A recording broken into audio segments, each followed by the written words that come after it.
Very good morning students. 11th class. आज हम करेंगे मिड टर्म प्रैक्टिस पेपर। यह आपका 70 मार्क्स का आएगा और 3 घंटे का पेपर रहेगा।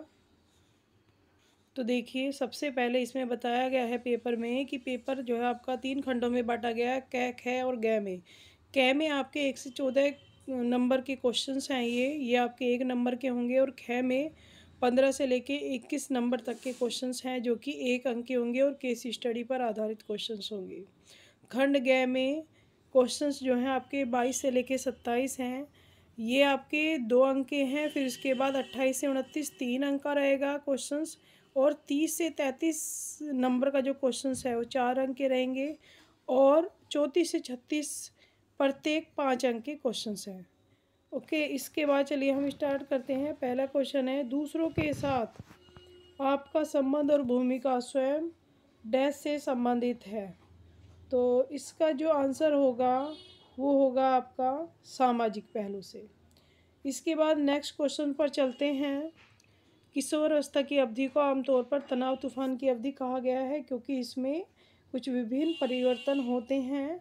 तो वो कौन से परिवर्तन है, इसमें उपरोक्त सभी आ जाएगा। थर्ड क्वेश्चन रहेगा, 1 ग्राम वसा ऊर्जा कितने किलो कैलोरी देती है। तो ये आपका 9 किलो कैलोरी देती है। नेक्स्ट क्वेश्चन है, मानव विकास की किस अवस्था में हार्मोनल गतिविधियाँ बढ़ जाती हैं।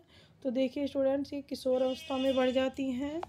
इसके बाद नेक्स्ट क्वेश्चन है, निम्नलिखित में से कौन प्रबंधन प्रक्रिया का एक चरण नहीं है। तो इसमें मानव संसाधन चरण नहीं होंगे, क्योंकि आयोजन मूल्यांकन कार्यान्वयन ये चरण हैं। इसके बाद माँ का पहला पीला गाढ़ा दूध क्या कहलाता है।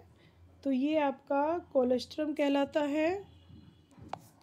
नेक्स्ट क्वेश्चन है, इसका आंसर होगा कोलेस्ट्रम। ठीक है, ख नहीं होगा, का होगा। इसके बाद क्वेश्चंस है, मिलान करने के लिए है, तो इसका राइट ऑप्शन होगा गा। इसके बाद है आपका संचार प्रक्रिया है। तो देखिए स्टूडेंट, ये 2 तरफा प्रक्रिया होती है। इसके बाद है, सबसे पुराना संचार का तरीका कौन सा है। तो ये आपका रेडियो है। नेक्स्ट क्वेश्चन है, फिलिंग द ब्लैंक्स, प्रोटीन और कार्बोहाइड्रेट की आवश्यकता कितनी मात्रा में होती है। तो देखिए, प्रोटीन की जो आवश्यकता होती है वो हमें 1 ग्राम है, और कार्बोहाइड्रेट भी 1 ग्राम इसकी आवश्यकता होती है। इसके बाद आयरन और आयोडीन की आवश्यकता है।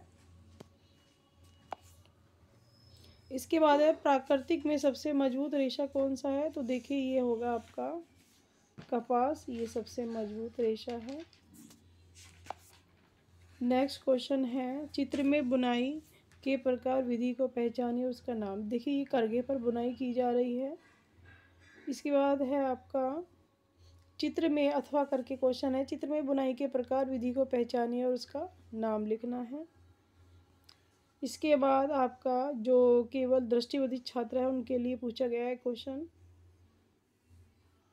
ताना बुनाई पर चित्र बनाइए। तो ये आप जो आपको कराया है उसके अकॉर्डिंग आप बनाएंगे कि ताना किस तरह से बुनाई के थ्रू आप दिखा सकते हैं। भोजन शब्द से आप क्या समझते हैं। तो देखिए, भोजन क्या है, कि कोई भी सॉलिड या लिक्विड जो आप ले रहे हैं वो आपका भोजन है। कपास की 2 विशेषताएं बतानी हैं, उसकी आप कुछ भी बता सकते हैं, जैसे कि वो मजबूती बता सकते हैं या उसकी संरचना बता सकते हैं। ऐसे नायलॉन का पूछा गया है। फिर है केस स्टडी पर आधारित क्वेश्चंस। तो देखिए, इसमें जो पहला क्वेश्चंस होगा केस स्टडी पर, वो होगा किशोर अवस्था के दौरान स्वयं क्या है। तो देखिए, स्वयं क्या है, ये आपका खा आंसर होगा इसका। इसके बाद है, किशोर अवस्था के दौरान आत्मसमझ बढ़ जाती है। तो ये सार है इसमें। नेक्स्ट क्वेश्चंस है, किशोर अवस्था को एक रूप में भी देखा जाता है। तो ये क्या है, इसका आपका आ जाएगा पहला का, पहचान के विकास के लिए महत्वपूर्ण समय में। इसके बाद क्वेश्चंस है आपके, हाँ जी, एक जाने माने वैज्ञानिक के अनुसार हमारे विकास में प्रत्येक चरण में शैशवावस्था से लेकर वृद्धावस्था तक हमें कुछ कार्य करने होते हैं जो हमें विकास के अगले चरण में आगे बढ़ने में सक्षम देते हैं। तो वो होगा आपका सिगमंड फ्राइड हैं ये वैज्ञानिक। नेक्स्ट क्वेश्चन फिर आपका केस स्टडी पर है। तो पहला क्वेश्चन है, किसी भी संसाधन के अधिक और उचित उपयोग को बढ़ाने के लिए जानना क्या आवश्यक है? तो इस संसाधन का ज्ञान हमें होना चाहिए, तभी हम उनका अच्छे से उपयोग कर पाएंगे। नेक्स्ट क्वेश्चन है, जीवन में लक्ष्यों की प्राप्ति के लिए कौन सा मानव संसाधन आवश्यक है? तो देखिए, ये आपको लक्ष्यों की प्राप्ति के लिए पैसा जरूरी है। डैश गैर मानव संसाधन है। तो गैर मानव क्या है आपका? ये आपका हो जाएगा पुस्तकालय। इसके बाद है आपका मानव संसाधन है। तो देखिए, मानव संसाधन में आपका योग्यता और कौशल आ जाएगा। इसके बाद नेक्स्ट क्वेश्चन है, भोजन के 2 कार्य। तो ये आप बताएंगे कि भोजन का सामाजिक कार्य भी है, मनोवैज्ञानिक भी है। इसके बाद है, विटामिन ए के 2 सबसे संबंध स्रोत बताइए। तो आपको पता है ये पीले फल और सब्जियों में मिलता है, तो वो आप बता देंगे। नेक्स्ट क्वेश्चन है, मीनू 11वीं कक्षा में गृह विज्ञान विषय चुनना चाहती है। उसे गृह विज्ञान की 2 शाखाएं, वस्त्र परिधान और बाल विकास के रोजगार के अवसर। तो ये आपको पहले चैप्टर में बताया गया था, तो वहाँ से आप ले लेंगे। नेक्स्ट है, सीता को कपड़े सिलने का शौक है। उसे कपड़े, टाई एंड डाई आदि की देखभाल करने का ज्ञान है। सीनियर सेकेंडरी स्तर पूरा करने के बाद उसे स्वरोजगार के अवसर। तो स्वरोजगार का भी बताया गया है, उसमें से आप बता देंगे। स्वरोजगार मतलब अपना कोई रोजगार वो स्टार्ट कर सकती हैं, तो उसके लिए बताने हैं आपको क्षेत्र कौन कौन से हो सकते हैं।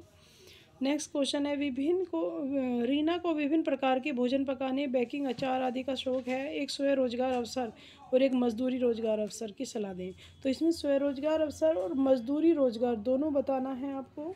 अब नेक्स्ट आता है क्वेश्चन, 25वां क्वेश्चन है, किशोर अवस्था में स्वयं की 2 विशेषताएं।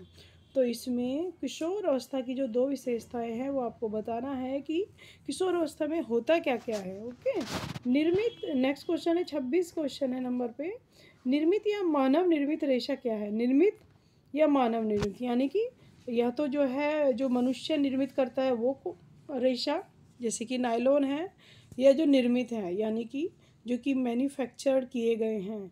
तो आपको नायलॉन है, रेयन है, उनके बारे में बताना है। फिर नेक्स्ट क्वेश्चन रहेगा, पॉलिस्टर के 2 गुण बताइए। ये आपको बताया गया है, तो आप खुद करेंगे इसको। उनकी किन्हीं 3 विशेषताओं का बताना है।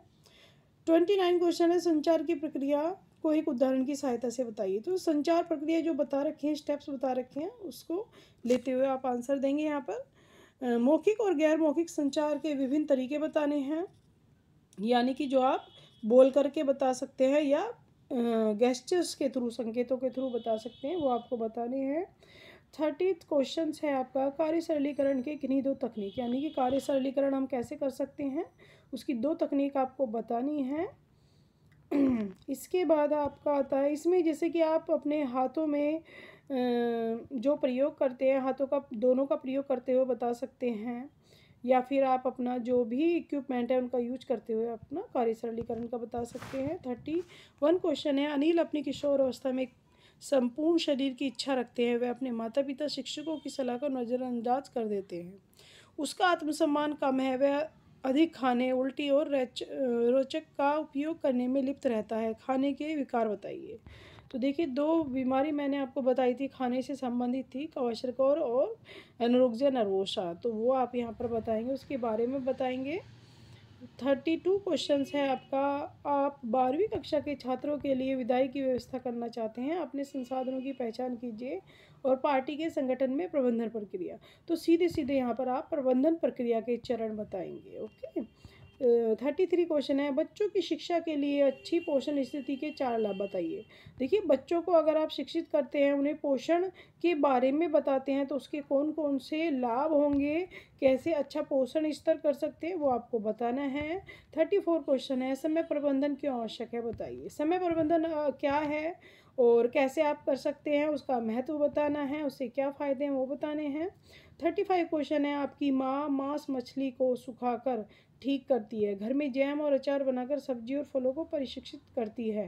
प्रशिक्षण की 3 विधियों के नाम बताइए। सेल्फ लाइफ बढ़ाने के लिए खाद्य प्रसंस्करण की बुनियादी अवधारणा और आवश्यकताओं के बारे में बताना है। तो सीधे सीधे यहाँ पर आपको खाद्य प्रसंस्करण के बारे में बताना है, क्योंकि उसी में हम जैम, जेली, अचार वगैरह बनाते हैं और फलों या सब्जियों को संरक्षित करते हैं। तो उसके बारे में ही आप यहाँ पर बताएंगे, उसकी आवश्यकता या महत्व। नेक्स्ट क्वेश्चन है, नीचे उन खाद्य पदार्थों की सूची दी गई है जिन्हें आप बाजार से खरीदा है, जैसे तिलहन, चावल, फल, सब्जी, आलू, दालें और जैम और स्क्वैश, दूध और मांस। खाद्य पदार्थों को उनके सेल्फ जीवन खराब होने के आधार पर 4 समूह में वर्गीकृत करना है। तो देखिए बेटा, इसमें विकार्य, अर्धविकार्य है या अविकार्य खाद्य पदार्थों के बारे में आपको बताना है। इसके बाद 36 क्वेश्चन है, समय को परिभाषित कीजिए और समय प्रबंधन के कौन से उपकरण हैं। किस तरह से आप समय का प्रबंधन कर सकते हैं। समय को पहले परिभाषित करना है, समय क्या है और कैसे आप इसको प्रबंध करेंगे, यानी कि कम से कम टाइम में कैसे मैक्सिमम आप कार्य कर सकते हैं, वो आपको बताना है। तो देखिए, ये 36 क्वेश्चन थे इस पेपर में, तो ये आप लोगों को करने हैं। आई थिंक समझ में आया होगा आपको।